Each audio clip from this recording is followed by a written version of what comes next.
Hello and welcome to this video. My name is Julian from Ocean-Spring Watermakers, and in today's video I'm going to show you the assembly procedure for one of our modular water makers, the Ocean-Spring series, and explain to you what you need to pay attention to in the details.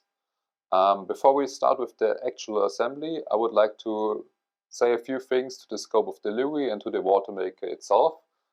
Basically, a modular water maker is always kind of a kit. Beside the main components like the high pressure pump, the membrane unit, the control panel, we also include all the hoses, screws, hose clamps, fittings that you might need for the installation, meaning all our kits are complete. And the only thing that you might want to add or need to add are very boat specific or also individually specific components, like how to connect the product water to the tank, or how to do a test outlet for the product water. These are very specific from boat to boat and also from person to person. So we don't include that in our kits and made these available as accessories in our shop. Other than that, the only thing I need to add now is you don't need any special tools. Standard tools like a battery drill, screwdrivers, wrenches, knives, that's all you will need for the installation. And that's what we're going to do now. We change the scene and start with the assembly. Hope you enjoy the video.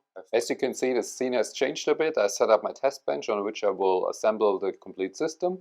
Obviously, there's less space constrictions as on a typical boat, but it's a good way to show you the system setup and how to do it. We start by placing the components in the direction from the seawater. So we start with like the coarse filter coming from the seawater inlet, feed pump, fine filters, and then adding all the components and hooking them up with the hoses and wires to complete the installation. So one of the first things we're going to do is to place the filter housings. The filter housings, they come in the delivery state without their holding brackets attached. That is due to two reasons. One is the packaging, and the other reason is they have a flow direction. They have a marked in and outlet. And depending on the place where you want to put it and your space constrictions, it might make sense to have the inlet on the left or on the right hand side, depending on your situation on board. So it makes sense to keep them off and to let you do this installation so you can choose on which side the in and which side the outlet is going to be. To fix those holding brackets, I deliver you some special plastic screws. So they are made from stainless steel, obviously, but the thread is designed to find a good holding in plastic. And that's the only screws that have a Torx head in the scope of delivery in this size. So there is no way you can mix these up with the wrong screws. I recommend you using a battery-driven screwdriver for that, using also the torque limiter to prevent over-tightening those screws. So the first item we are going to place now that is coming after the seawater inlet is the coarse filter, the seawater strainer. You need to put on the inlet side a hose barb and on the outlet side either also a hose barb, or depending on the model of the feed pump you get, you can also directly screw the feed pump in. What you need to do before you screw it in is you need to add some Teflon tape. That is also part of the delivery. When you wrap the Teflon tape, you need to pay attention to a few things. First, you need to wrap it clockwise in order to make it work. And you should keep like the first thread, you should keep free in order to prevent Teflon tape from getting in. Make sure to go around 7 rounds to have sufficient Teflon tape on it. Like that. This sub-assembly unit consisting of the sea strainer and the feed pump is now ready to be placed inside the boat. One thing needs to be considered here, the pump is not self-priming, so it necessarily needs to be below the waterline. That's the only component of the whole water maker that needs to be below the waterline, but it's definitely mandatory to put it there. One more thing I would like to mention. Thinking of pickling or cleaning procedures for the water maker. With this configuration, it's meant to be that you swap the hose here on the inlet of the sea strainer for pickling with another one, so you can suck in the pickling solution or the cleaning solution and cycle that through the system. If you don't like to switch the hose connection here all the time, you do the pickling. For example, if you pickle more often than like once a year, it's also an option to put a three-way valve between the filter housing and the feed pump with already a hose pre-installed to make the pickling procedure a bit more quick and convenient. That's a matter of personal taste. Some people rather avoid additional connections and valves below the waterline. Others want to have it more convenient to do the pickling. So it's up to you. You can add a three-way valve here or not. In my personal opinion, it's not such a big deal if you only pickle it once a year to just unplug the hose and plug a new one on for the pickling. Having that said, we place now the component here below the imaginary waterline on this wall. That's at the very bottom. And then we go on with the filter housings and the high pressure pump. So the next items we're going to place after the feed pump is the fine filter housing and the carbon filter housing for the flushing water. The fine filter housing you need to put now on the outlet side a hose bulb, and on the inlet side you put this pre-assembled check valve unit. You just put some Teflon tape on this thread and thread it insert it to the inlet side. Then this unit is ready. And on those two hose bulbs, you connect once the seawater coming from the feed pump, and second, the fresh water coming from the carbon filter housing. On the carbon filter housing, you again put the hose bulb on the outlet side. On the inlet side, you put this little valve unit here that you will connect to the normal freshwater supply in your boat. So your normal freshwater pump is providing the pressure to flush the fresh water through the system once you open the valve here. Again, use Teflon tape, insert it. So after all the filter housings and the feed pump are mounted, the next item in line of the seawater flow will be the high pressure pump. The high pressure pump is creating some heat, so it needs to be placed inside a compartment that is either vented or just big enough so the heat can dissipate without causing overheating of the engine. The other thing I want to mention, a lot of people are asking whether they can put the engine or the membrane units inside an engine room, and my recommendation is mostly no, unless your engine room has a forced ventilation that kicks in above a certain temperature. So you should avoid temperatures exceeding 45 to 50 degrees Celsius for the high pressure pump or the membrane unit in order to extend the lifespan of those units. For the engine, for the high pressure pump, in case there's some seawater left, the higher the temperature, the more corrosion you will get. And for the membranes, you will accelerate the biological growth, or the biofouling in other words, that will shorten the lifespan of your membranes if you expose them to such high temperatures. So please consider that.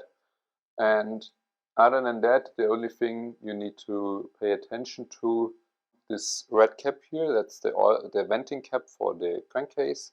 This should face upward. So ideally you place the engine like this in a horizontal base, or if you want to put it to a vertical wall like this, you need to reorient the pump on the engine so this red cap is facing upward again. That's no problem, you can do that, but you need to consider that. Other than that, make sure you have a rigid base, more rigid than this test bench is, to prevent vibrations and noise being transmitted throughout the whole boat. The more rigid it is, the better. So once you have found the proper base or created some, transcribe the hole pattern from the pump, from the engine mounts to your base, drill the holes, and after that you can mount the supplied rubber mounts to the engine that will help preventing the transmission of vibrations into your boat and reducing the noise level. So once the high pressure pump is fixed in place, the next thing we need to do is we need to mount the intake fitting to the high pressure pump. There's two ports in the high pressure pump that are different, so you cannot mix them up. On the low pressure side, you need to put this T-piece with a hose bulb and a quick connect. It comes already pre-assembled like that. Just put some Teflon tape again on the thread here and put it on. And now the high pressure pump is ready to be connected, and we continue with the assembly of components with the membrane units, and that's next. So the next piece of equipment we are going to install is the membrane units. In my case, I'm going to install 2 membranes. Depending on the variant you're ordering, you're getting 1, 2, or even 3 membranes delivered. They come like this, pre-assembled, like the membrane is inside the pressure tube. The fittings are installed and all sealed up. And there's a sticker indicating the flow direction of the seawater on it. You can put the membranes horizontal or vertical, that doesn't really matter. To fix them in place, they come with those rubber brackets, and there's either those wooden type screws that you just bolt down, or threaded bolts to fix them in place. It's your choice depending on your installation board, what suits you best. You're getting both delivered. So I'll fix now 2 membrane units, and then the only thing that is left is the control panel and the switch box. So as you can see, the membrane units are assembled now.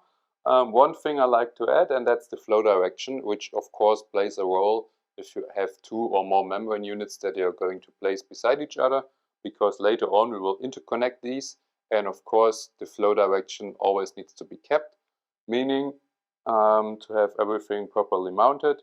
Those arrows on the stickers need to be opposing each other if you're placing 2 or more membrane units beside each other. That's basically all you need to consider here. Okay, so what's next is the control panel. This comes like I'm delivered like I'm holding it in my hands right now, with all the cables already pre-installed. The only thing you need to do on board your boat is to make a cutout of 25 by 19 centimeters, so you can put it there. And then on the back side you do all the connections that we go through later step by step. Okay, let's put it there and see you in a minute. So the last part we are going to assemble is the switch box. To assemble it, you need to open it using a flathead screwdriver. Unscrew the lid here. Take it off, and then you see already the holes which you can use to fix it close to the high pressure pump. And then we're ready to hook everything up when we're done. So let's start with the hose connections. For all the low pressure connections, you're getting 10 meters of the spiral hose. This is meant for the seawater intake coming from the seacock over the feed line to the intake of the high pressure line, and again going overboard from the pressure regulator to the discharge through hole. Also you can use it for the flushing water from the active carbon filter to the fine filter housing. For all the high pressure connection hosing from the high pressure pump over the membrane unit to the pressure regulator, you're getting the black high pressure hose delivered. That I'll show you later. Now we start with the low pressure connections in all detail. So as you can see, I've done already a few connections. I used the spiral hose to connect the sea strainer coming from the seawater inlet. In my case it will be a tank. And then it's going out for the sea strainer to the feed water pump, and from the seawater pump the hose goes to the inlet of the fine filter housing. Remember, there is this check valve unit with the 2 hose barbs. Doesn't matter which of the 2 you're using, but you connect it to one of them. And the other one that is left open, you connect with a hose to the active carbon filter outlet for the flushing water. And this active carbon filter, then you also connect to the fresh water supply on board your boat. And then this is done. After the fine filter housing, the hose, the spiral hose, is used to go out and in the high pressure pump feed line. After that, we are continuing with high pressure hose until the control panel, and after the pressure regulator in the control panel, we are continuing again with the spiral hose for the discharge line overboard. So the next thing we need to do is we need to use the high pressure hose to connect the pump with the membranes and the pressure regulator. Obviously for that we need 2 pieces of high pressure hose, one from the pump to the membrane unit and one from the membrane unit to the pressure regulator. And as a high pressure hose coiled up can use quite some space, and I don't like this idea, I supply you 1 piece of hose with a total of 6 meters and 2 of these self-assembly fittings. And the way to proceed here is that you connect the hose to the pump, check what length you need to the membrane unit, cut the hose to a length using a sharp knife, and fit these fittings to it. And by that you can make 2 pieces of hose, perfect size for your boat, out of this 1 piece you're getting. So the only thing you need to keep in mind is that the 6 meters of hose need to be sufficient for your installation. But I think that will be not a problem for any boat, because 6 meters is actually plenty. I'll show you in the detail now how to work with these fittings. So the procedure for the high pressure hose is the following. You cut it ideally perpendicular to length. Then you use the outer piece. It has a coarse thread and a fine thread, and the end with the coarse thread goes onto the hose. Use some grease to lube it and screw it on counterclockwise. And screw it on so far that the end of the hose is barely before the fine thread starts inside here. Once you reach that point, you put again grease on the inside nipple here, push it in and screw it in clockwise while holding with a wrench the outer piece here to prevent it from unscrewing again. And then you screw it all the way until both parts here touch each other, and then you're good to go. So as you can see, I've already assembled one of the high pressure hoses coming from the high pressure pump to the inlet of the membrane unit. Inlet means on the back side of the flow arrow. If you have a second membrane, you will also get this interconnecting hose that goes at the outlet of the first membrane and the inlet of the second membrane. Now you see why those 2 arrows need to be opposed to each other. So you're interconnecting the membranes in flow direction. And the last piece of hose, so the second one you cut to length, goes at the outlet of the second membrane, or the membrane if you only have one, and to the back side of the control panel where the pressure regulator inlet is. I'll show you that in a minute. So before we have a look at the back side of the control panel, there's 2 things that I want to still show you on the front side. One is the measuring line for the feed water pressure on the high pressure pump, and the other is the product water outlet on the membrane units. So let's start with the measuring line.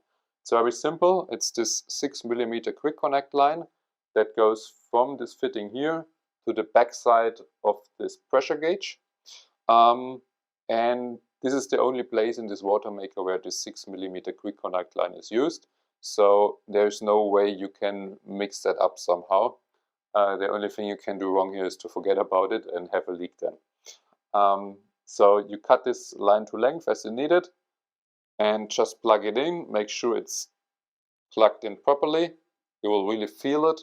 On the membrane units there is a product water outlet on each side. They are both plugged or sealed up. And you can choose which side you're using to take out the product water. In my case, I want to take it out on this side. And the way to use them is you need to remove the end cap or the seal cap that is in there by pressing the gray ring towards the end cap or the fitting. And then you can pull out this white plug that is inside there and press in the blue hose.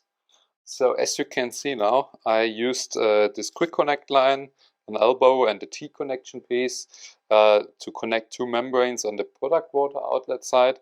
And I'm using this hose now to go on the back side of the control panel to the flow meter to do also this connection.